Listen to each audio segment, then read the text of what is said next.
sinayang sa tulingan. Kaso po, dati ang ginagamit ko sa pagsayang sa tulingan, kamyas. Ngayon po wala kaming kamyas. Kapag dumarating yung mga pamangkin ko, nagpapadala ko. Tatry po natin ngayon sa kamatis. Try natin ngayon ang sinayang sa kamatis. Ito po ang ating tulingan na gagamitin. Pinutol-putol ko po kasi hindi kasya sa pressure cooker. Halanganin naman po pag nilagay ko doon sa malalaki namin pressure cooker. Maglalagay po ako ng naitabang baboy.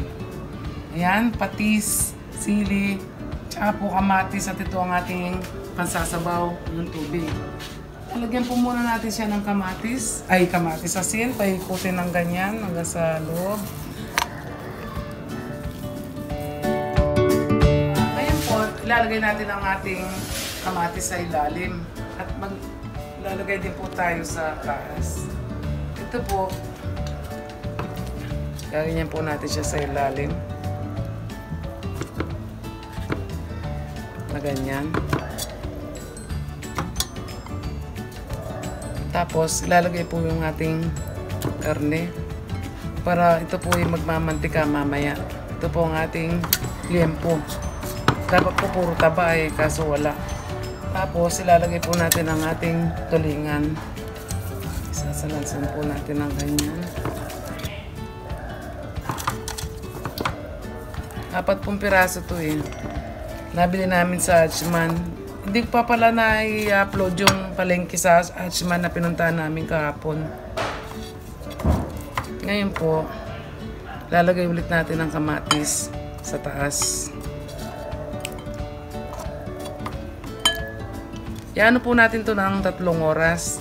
Kapag po, ito po ang ating patis. May asin na po yan, kaya tama na po to. Ano po to? Cup po. Kalating cup. Katit po ating sili. Tama na po itong 4 kasi baka hindi makakain. Ngayon, tutubigan po natin siya.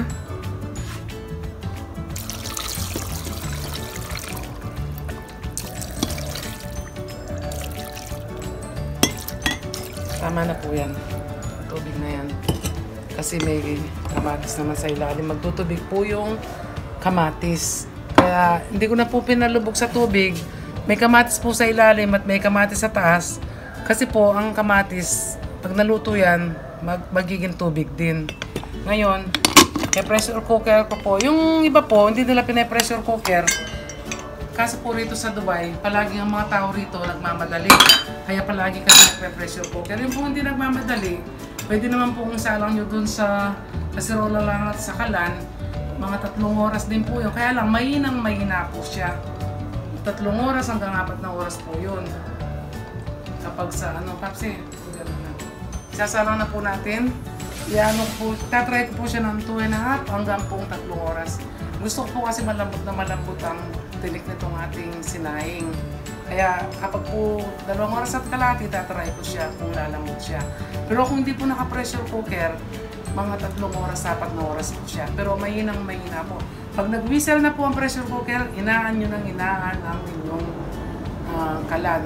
Ganun din po sa mga nasa kaserola. Sige po, try natin. Yung sinayang na tulingan, nung pong bago ko linuto, yung palang buntot niya, binali ko, tsaka ko tinanggal. Kasi sabi ng matatanda, sa lason daw yun, yung buntot na yun. Yun naman daw iba, kinakain nila. Pero siyempre po, mas maganda na yung ginagawa ko na yung dati nilang sinasabi na hindi kinakain yun. Kaya tinanggal ko po yung buntot. Yan po, 3 oras ko siya linuto, mahina lang kalan. Kapag pala nagluto ang tulingan, kung may kamatis siya, lang po, kung ang tulingan ninyo ganito kataas, kalahati lang po yung tubig. Kalahating tubig lang po ang ilalagay nyo kasi po yung kamatis nagtutubig. Maraming salamat po sa inyong lahat. At salamat sa like, share, comment, request, at subscribe po lalo na. God bless! Have a good day! Umaga na po kasi